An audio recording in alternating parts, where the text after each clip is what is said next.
Opo. Yes. Sa aking sa aking mga kababayan na nandyan po sa Veteran Center sa Quezon City at nandito po online sa social media, nagpapasalamat po ako sa inyong suporta sa akin at nagpapasalamat po ako sa pagprotekta nyo. Unang-una po kay Yusek Zulaika Lopez at sa lahat po ng mga personnel ng Office of the Vice President. Lalong-lalo na po bukas dahil meron na naman pong hearing doon sa House of Representatives na ang Committee on Good Governance. Nagpapasalamat din po ang pamilya ni Yusek Laika Lopez, lalong-lalo na ang kanyang ina na si Nina Tanglao, sa inyong tulong sa kanyang anak, sa inyong pagbabantay sa kanya. Alam po natin, malaki po yung trauma na pinagdadaanan niya ngayon. Minsan po nakakahawa dahil po sa harassment and threat to her life. Alam ko po, busy po kayo lahat. Lahat kayo kailangan maghanap buhay dahil mahirap ang buhay ngayon. Pero nandyan kayo para magpakita at magbigay ng suporta sa akin at sa opisina ng Vice President. Gusto ko lang ipaalala sa ating mga kababayan na ayaw natin ng kaguluhan. Na tayo ay may karapatan sa peaceful assembly at tayo ay may karapatan na magsalita kung ano yung nararamdaman natin at gusto nating makita mula sa ating gobyerno. Ang gusto natin makita ay genuine public service. Kung maalala niyo po, hindi ako sumama o sumali kahit sa anumang panawagan ng pagtanggal sa Pangulong Marcos sa kanyang pwesto. Bumisita ako sa rally ng Kingdom of Jesus Christ sa Bonifacio noon dahil nakiramay o nagkipagsimpatiya ako sa kanilang nararamdaman at hirap na pinagdadaanan. Ang lagi kong panawagan sa taong bayan ay hingin, idemanda sa gobyerno na ibigay nila ang serbisyo na karapat-dapat para sa mga Pilipino. Simulan na natin sa mga campaign promises. Dapat po, pag ang politiko ay nag-promise na magbibigay ng 20 pesos per kilo na bigas, dapat ay tinutupad yon dahil binoto ka ng mga tao base sa mga sinabi mo, base sa mga kampanya mo. Kaya dapat binibigay yan lahat. Kung ano man ang sinabi ng isang tao, ng isang politiko, ng isang kandidato sa entablado, dapat nakikita yan ng taong bayan. At higit pa, dapat ang nakikita natin. Hindi tayo dapat naghihirap, hindi tayo dapat pinapahirapan, kundi dapat nagpapakitang gilas ang ating gobyerno na sila ang pinakamagaling pagdating sa hustisya at karapatan ng mga mamamayan at kabutihan, kaunlaran at peace, kalinaw, kapayapaan sa bayan. Ulitin ko, dapat hinihingi natin sa ating pamahalaan ang karapat-dapat para sa isang maunlad at mapayapang lipunan. Mga kababayan, nararamdaman ko kung ano yung matagal nyo nang nararamdaman. Sinubukan ko na magtrabaho ng maayos sa Department of Education dahil yun naman ang aking pangako sa inyo. Ginamit ko ang pangalan ko, Sara Duterte, Inday Sara Duterte. Sabi ko sa inyo, trabaho, edukasyon, mapayapang pamumuhay. Pero anong nangyari? Binastos ang budget, ang Department of Education. Hindi ko na kailangan magbigay ng ebidensya. Nakikita nyo sa General Appropriations Act, simula sa NEP, papunta sa GAB, papunta sa BICAM, papunta sa batas. Nakikita natin yon.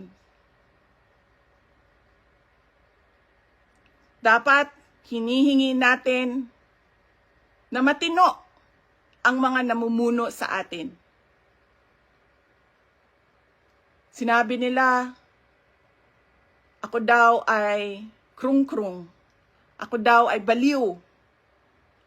Ako daw ay wala sa tamang pag-iisip. Ano bang sabi ko sa inyong lahat? Psychological test, kahit ano yan, neuropsychiatric test, kahit anong pang test yan. Gagawin ko yan. Dagdagan ko pa ng drug test. Pero dapat magpa-drug test ang lahat ng mga nagtatrabaho sa Office of the President, sa Office of the Vice President, sa lahat ng opisina ng Senado, sa lahat ng opisina ng House of Representatives, sa lahat ng departamento ng ating bayan, ng ating pamahalaan. 'Di ba? Ano pang test ang gusto niyong idagdag ko? Wala na kayong mapuna sa akin.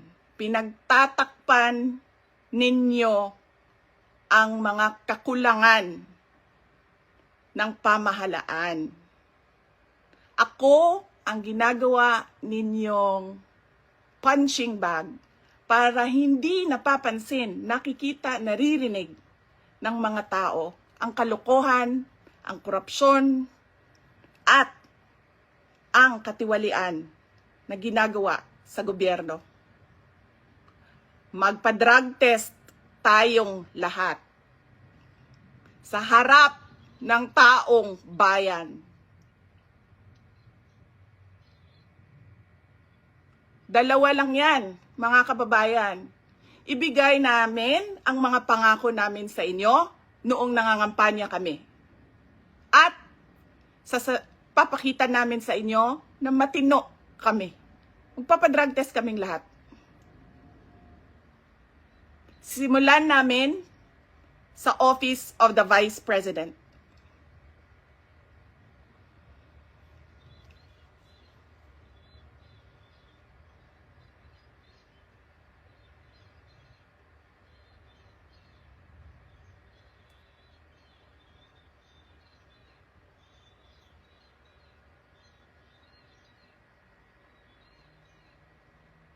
Ayaw nila tayo tigilan dahil hindi tayo sumusunod sa kanila.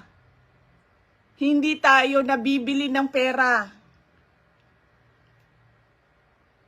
Ano pa ba ang kailangan ng isang taong sanay na sa hirap na wala na siyang ibang alam kundi ang maging mahirap dahil hindi niya nakikita ang hustisya mula sa gobyerno? Mabibili mo pa ba yan? Hindi na. Dahil ang tao sanay sa hirap. At mali yun. Mali yun. na ang taong bayan ay naghihirap.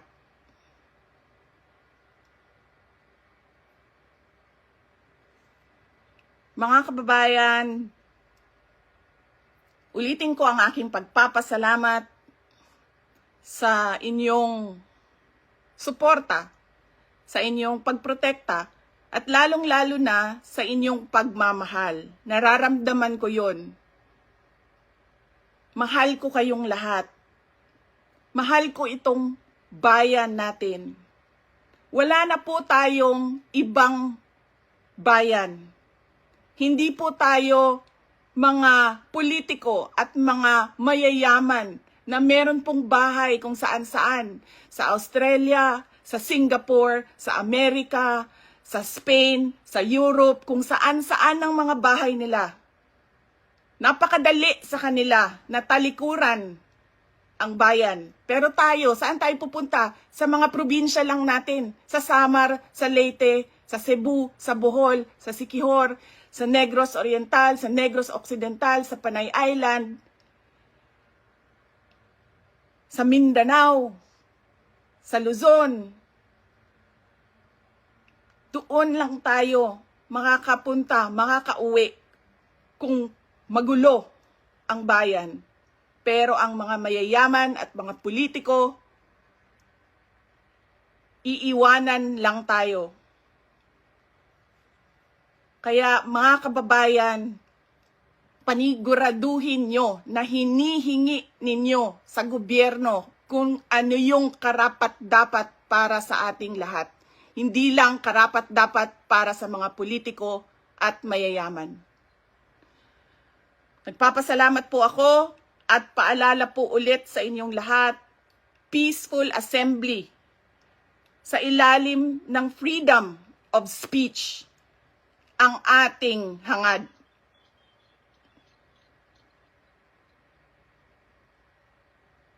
Maraming salamat po. Magandang gabi sa inyong lahat.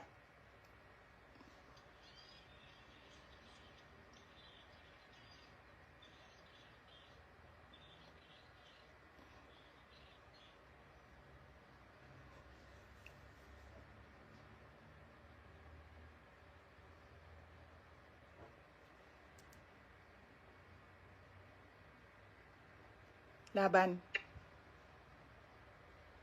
Lumaban kayo. So you can see what you